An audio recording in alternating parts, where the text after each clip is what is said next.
It's my honor and pleasure to, first of all, meet Vidyamala. We only met yesterday, and today I have the pleasure to introduce her to you. She has, obviously, as you can see, she has had an accident where she experienced a lot of pain and had then to deal with the incapacitation of changing life from one modality of operation to another. And so she spent a lot of time of her adult life in really researching also what does it mean to have pain and the long-term effects of that, and created a program called Breathworks, and she has been sort of working a lot on that, Breathworks, and promoting it, and has been adopted in many settings, different countries, and so thank you very much for being here, and I'm looking forward to hearing you. Thank you, Vidyamala. Thank you. Thank you very much, Diego. Yeah. And I'd also like to thank Ola, who's a very good friend of mine, and Anders for the vision behind this gathering. I'm just a bit tangled up here. I don't want to be garroted before my talk. That would be unfortunate. Yeah, it's extraordinary, isn't it, that these two individuals can have this vision for how do we bring about a new society, a better world.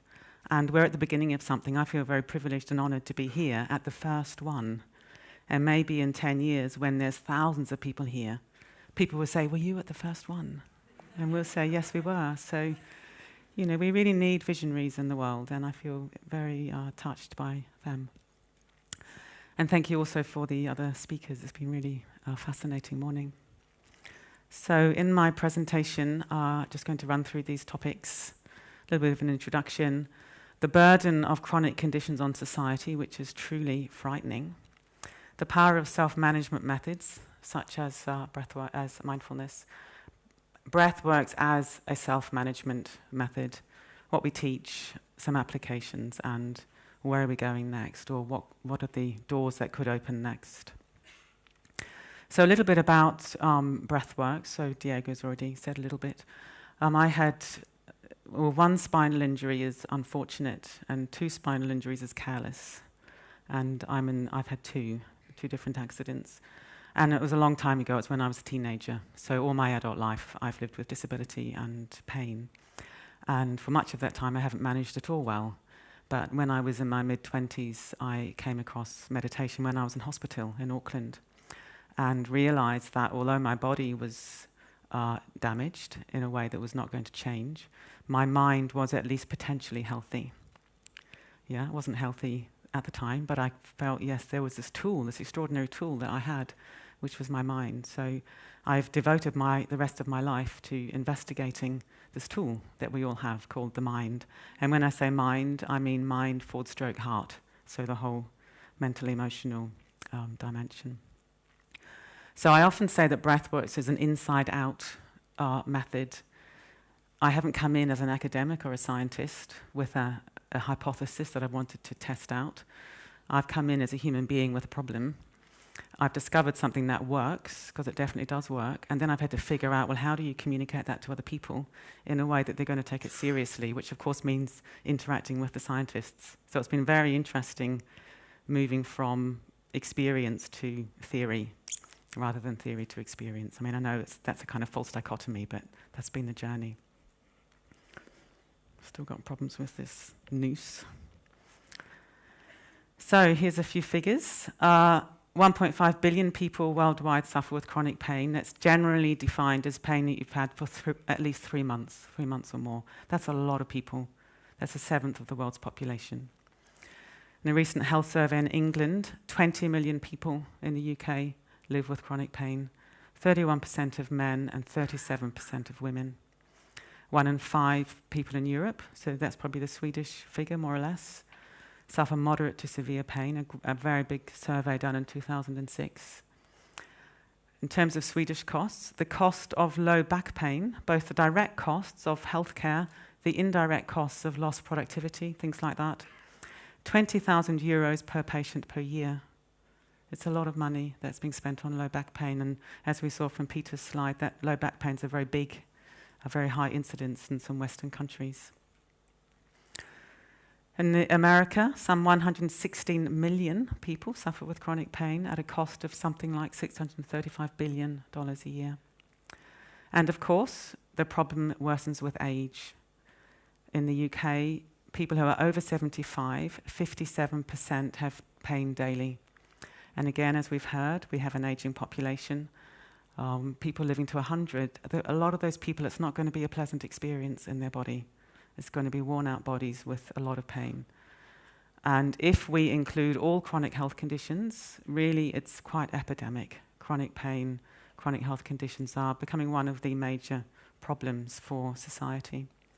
It's taking up an increasing proportion of healthcare costs. Maybe 10 years ago, more money was spent on acute care. Now a lot more money is spent on chronic conditions. Partly because the acute care is working, so people are surviving things like cancer, and then they're left with all the long-term side effects from the treatment. So this is where self-management can be very helpful. Self-management is what it says. It's where you learn to manage your own life. You could say it's life self-management, but in this context, it's your own health. You learn how to take responsibility for your own health, which sounds straightforward, but of course, many people, they don't have that concept. Many of us have been taught, you go to a doctor, you go to someone in a white coat to fix you up. So the idea of taking responsibility is a shift. It's a shift in one's perception. It gives control back to the individual. This is very important, and this is called having an internal locus of control as opposed to an external locus of control. So you feel you can have some control over your own well-being. And of course, if one is empowered, you will then seek external help appropriately. I'm not saying you don't ever go to a doctor, but you'd go to a doctor feeling that you're in the driving seat of the dialogue rather than the passive recipient of some external authority. So the method that we do at Breathworks is we're teaching people to help themselves. So we're not helping them, we're helping them learn how to help themselves. And I think it's probably self-management has probably got an enormous future in healthcare because it's cheap. Obviously, people are going to go to doctors a lot less if they're taking responsibility for their own health. Certainly, I hardly ever go to doctors now, whereas I used to go to doctors a lot. And it's very accessible. It's not high-tech. You just stick people in a room and teach them some basic tools of self-awareness and diet and exercise and things like that. And it can be very, very effective. And it can also overcome isolation. A lot of chronic health conditions are very isolating. You're stuck at home, you're tired, you can't go out, you've lost your job, your friends don't call around anymore. And so if you teach things like mindfulness in a group, then it's very, very, very helpful. And we can also use virtual groups, which I'll talk about later on using the internet. So how do we operate as a self-management method? Now, there was a guy called Chris Brown who got one of these Varela Awards that we've heard about from the Mind and Life Institutes. That's a very nice coincidence. He works at the Human Pain Research Group at the University of Manchester, Salford Royal Hospital. This was published in the Clinical Journal of Pain, and this was working with 28 people with musculoskeletal pain. These are some of the changes that we saw. So on the left-hand slide, you see a big increase in self-management. So people felt much more able to manage their own pain after learning mindfulness, and we also teach compassion. Mindfulness increased. Their perceived control over pain increased a lot, which is very interesting. And their sense of helplessness decreased a lot. And those are the sort of changes we would hope to see. So they're quite sort of behavioural, psychological ways of relating to the difficult. We saw a lot of change. So what do we teach at Breathworks? It's very simple. I think this is one of the things that I've learned through my own experiences. Keep it simple. Mindfulness is not rocket science.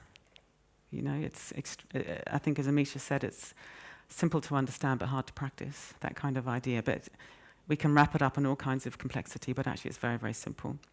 And the basic problem that one has when you're living with a chronic health condition is that you don't like it. Really what you're living with is, I don't like this. And the way I don't like this gets lived out in your life is very distressing. and very unpleasant. So how mindfulness can help is you're learning, or you're teaching people how to move away from this, I don't like this, system of living, to turning towards it, which is very counterintuitive. It takes a lot of courage to learn to turn towards the difficult. And then what you do is you investigate what's actually happening. Not what you think is happening, or what you fear is happening, or what happened yesterday, but what is actually happening right now.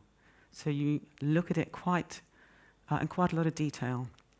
However, crucially, you do this with tenderness and care and acceptance and compassion. So it's not a kind of put it under the microscope approach, but it's embrace it. The way you would hold a child that was hurting. It's like, what's wrong? Why, how can I help you? So you relate to your own difficulty with great tenderness. And then, crucially, and this is the kind of crucial theoretical part of our program, you can unpack that experience into what we call primary and secondary suffering. So rather than it just being a great big blob of, I don't like this, it becomes, I have some unpleasant sensations, I can accept those. And then you realize how it's the resistance to the unwanted that's causing most of your distress. Resistance, primary sensations plus resistance equals secondary suffering. And that's all the mental, emotional, and physical reactions. Things like catastrophizing thinking, depression, anxiety, fear, and of course secondary physical tension. You've got pain, you tense against it, and then you've got more pain. So we use this exercise on our program, which is fun. So that person on your left has got a blue cushion on her lap, which represents the unpleasant sensations in her back, say. She's someone with back pain, let's say for argument's sake. And then we get other people in the group to pile all these other cushions on, which are all the secondary reactions. I can't go to work anymore, nobody likes me anymore, maybe I'm going to end up in a wheelchair, I can't walk the dog anymore. And you end up just burdened by all these cushions, all the secondary suffering. It's very good exercise. You can steal it if you want. Very, very useful. Because it's very felt. That person there, she's burdened, isn't she? She can't see out anymore, and she's weighed down by all these secondary suffering. And she can let go of all the red cushions. They're all optional. The blue cushion isn't optional. So mindfulness helps one accept the blue cushion, the primary suffering, to soften or dissolve resistance. That's a kind of crucial training. And then to reduce or even overcome the secondary suffering. So one can have pain and have an excellent quality of life. That's the thing that we're showing people. Very quickly, the methods. We teach 3 different formal meditation practices: a body scan, mindfulness of breathing, and kindly awareness, which is based on a Buddhist practice called the development of loving kindness. So that gets an equal weight with mindfulness. If we were to research that, I'm not quite sure how we'd work out which one was effective, but it seems to work, so that's the main thing. We teach mindfulness in daily life in a very systematic and detailed way, because that's very, very important for people who are living with chronic health conditions. Meditating once a day is helpful, but then you've got another 23 hours to go crazy in. So we really unpack it in a very specific way. For example, I use a timer when I'm working, and every 20 minutes I stand up. And that's changed my life more than meditating. Yeah, because that's really changed my behavior. So one of the phrases that we use is, take a break before you need it.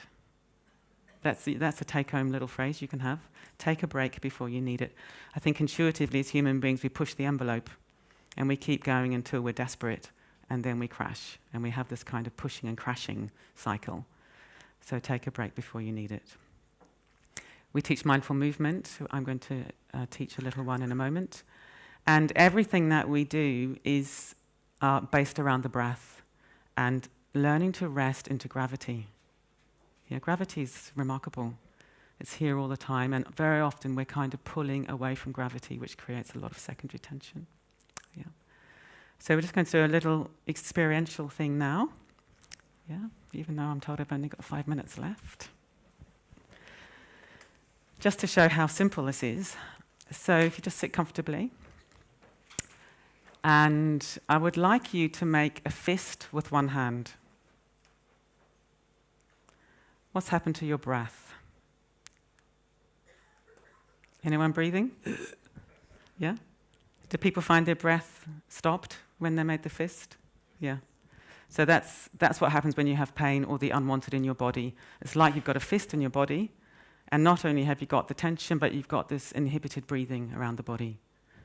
So now I'd like you to drop into gravity, really sort of rest down onto the chair.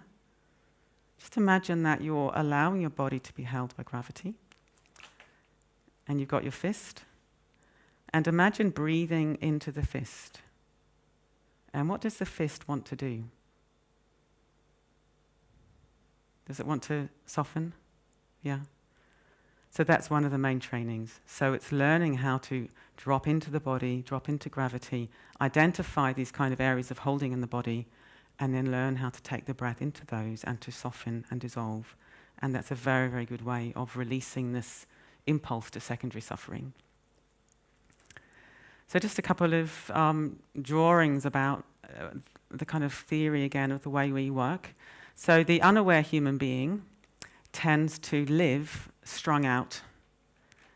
We're pushing away the unpleasant and we're pulling the pleasant towards us. Yeah? So the pain is the unpleasant. Don't like that. Oh, want more of that.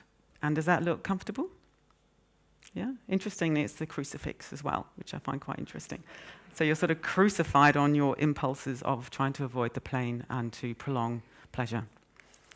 So what we're doing is we're learning, teaching people to turn towards the pain with tenderness. And the dotted lines mean you're seeing into the fluid nature of experience. This is very, very important. Because people think of pain as being solid, the enemy, a thing. Actually, it's just a flow of sensations that are ever-changing.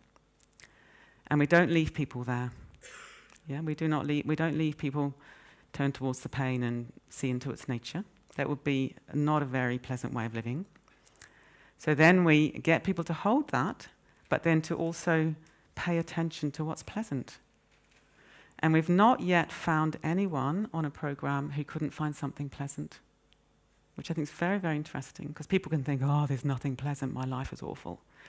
But it might be you've got a softness in your face, your hands are warm, your tummy's soft, you're not hungry, that might be pleasant.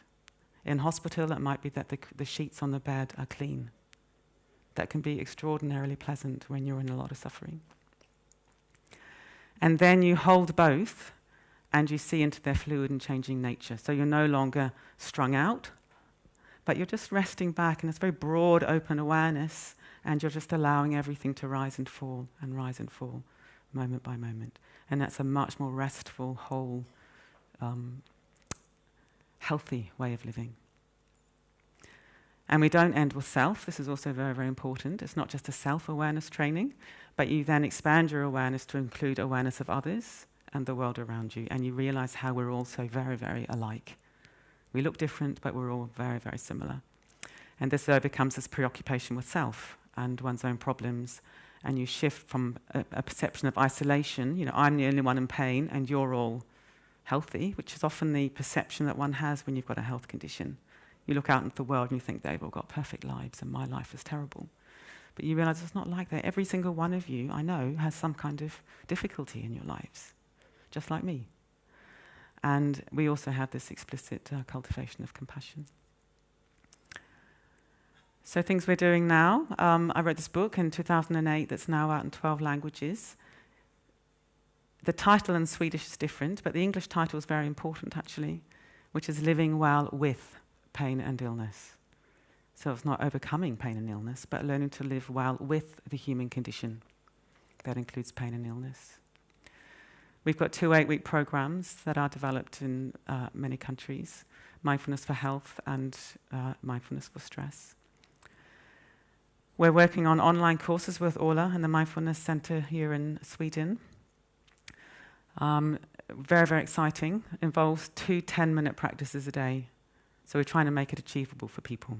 And in fact, we're getting reports back from people that 2 10-minute practices a day, one in the morning, one in the evening, is more effective than 1 20-minute practice a day, because you're breaking up all the hours that you're not meditating.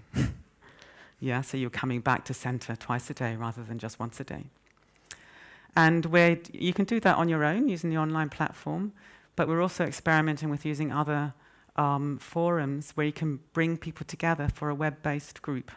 And there's a thing called VoiceThread, which is brilliant. So we've had people from many, many different countries all reporting back how they're getting on with their practice. And again, some people say it's more effective than a weekly face-to-face class because they're talking to people every day. Now, of course, you could do a weekly face-to-face class and VoiceThread, which would be really brilliant. But, embrace the technology that's out there. It's very exciting. That's what the platform looks like. We're doing a couple of projects with the Department of Health in the UK. This one's very, very exciting, working with people recovering from addictions, alcohol and drugs, carers and asylum seekers, and people who've been incarcerated for a long time or many times. And we just did an 8-week course with them. It was so life-changing that then the Department of Health gave us more funding to train them up to become mindfulness champions, and then they're going to go into their communities and deliver the program. And they'll be able to go into prisons much more effectively than, say, me, because they can speak to their own population, their own community. They're really remarkable people, horrific stories. And we're involved at the moment in a workplace trial, Department of Health, trialing online course, face-to-face course, and they're mixed. The online course plus some input from the trainer. Obviously, the online course is very attractive because it's cheap. But it does seem that people benefit from some additional input and sort of teaching about what they're doing on the online course. And they're hoping to roll that out nationwide. So vision for where do we go next? Well, one of the things which I personally am very, very passionate about is how do we get mindfulness to the hard-to-reach populations? Yeah, like in the north of England, the average reading age is 12. These people aren't going to read books on mindfulness. They're not going to read literate, educated books on mindfulness. So I've just written a book with this journalist, Danny Penman, who's a journalist for one of the tabloid newspapers in the UK. So he really knows how to write for your average reader. And he's done a book, a sister volume that he published a couple of years ago with Mark Williams called Mindfulness. That's been a real bestseller. So I'm hoping that working with Danny, he knows how to write about this stuff in a way that people can access. Otherwise, it just stays a kind of academic or interest. And I don't want it just to be for the middle classes, the educated middle classes. There's all kinds of evidence that poor health is much worse in lower socioeconomic groups, and we're not reaching those people at the moment. So this is one of my huge passions. So I'm wondering about computer games. I've got a friend who's a GP and says when you go into the homes, you do home visits into people from these really deprived populations, there's no books in the house. But there are great big plasma TVs and computer games. So I'm just curious. I don't know anything about computer games, but I'm very excited about how do we engage with these people because they need mindfulness and they will really benefit from mindfulness. And I'm very excited to be alive at this time where we're living through a revolution. The last decade has been a digital revolution. It's a bit like the Industrial Revolution in 10 years. And we're alive now. There's all this stuff happening. And how can we really embrace technology to roll this stuff out? Yeah, because I suspect, reading books about 8-week courses probably isn't the thing of the future, but I'm not quite sure what the thing of the future is yet. Yeah. So really anything to ease the burden of suffering in society. That's the passion, just get it out there. Okay, thank you.